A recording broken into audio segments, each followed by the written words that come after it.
तू सेवा कर रहा है, तू हमारा भला कर रहा है, तू अच्छा कर रहा है। इसलिए भक्तजनों, अपने बालकों को भजन करने से मत रोको, आप ही मत रुको, खूब भजन करो। भजन करने वाले का कभी नुकसान नहीं होता है। श्री नामदेव जी महाराज की कथा आती है, अपने नाना जी के साथ रहते थे। नाना जी ठाकुर जी के विग्रह को भोग लगाते थे रोज, और नामदेव जी की इच्छा कि वो भी ठाकुर जी को श्रृंगार कराए, ठाकुर जी को मुकुट धराए, ठाकुर जी को बांसुरी धराए, ठाकुर जी को वस्त्र पहनाए।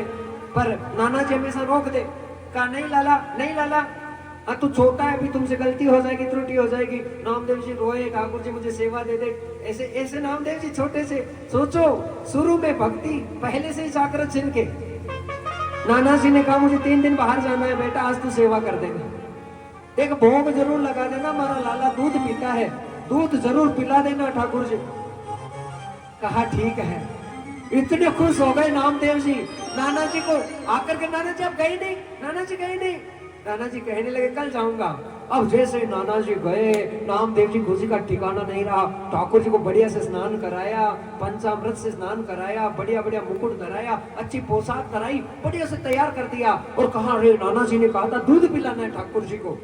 हाँ, बढ़िया गैया का दूध लेकर आए, लाकर उसे गर्म किया। कहा मैया मैं ही करूंगा आज तो गर्म, ठाकुर जी की सेवा में करूंगा। छोटा सा बालक नामदेव, हाँ, खुद गैया का दूध, उसमें मिश्री, मावा, मेवा खूब डाला और बढ़िया से ओटा दिया दूध को, क्योंकि ओटाया हुआ दूध राधा रानी को भी पसंद है और ठाकुर जी को भी पसंद है।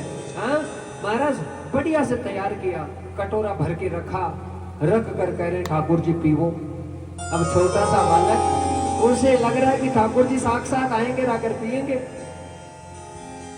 पीछे बढ़ गया, ठाकुर जी पी लो, देखो बढ़िया से लाया हूं, कोई कमी नहीं है ठाकुर जी। आप मेरे तो इस दूध को देखते मुंह में पानी आ रहा है, मेरे खुद को भूख लग रही है ठाकुर जी।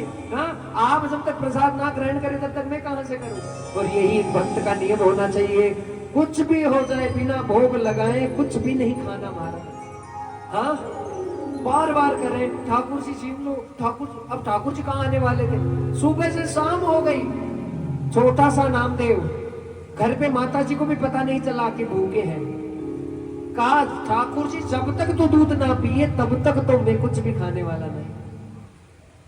रात को सोए तो नींद नहीं आ रही नामदेव जी को, सोच रहे मेरे से क्या गलती हो गई, क्या दूध को गर्म सही नहीं किया, क्या मैंने मेवा मिष्ठान डालने में गलती कर दी, क्या मुझसे कौन सा अपराध हो गया, ये दूध क्यों नहीं पिए ठाकुर जी ने।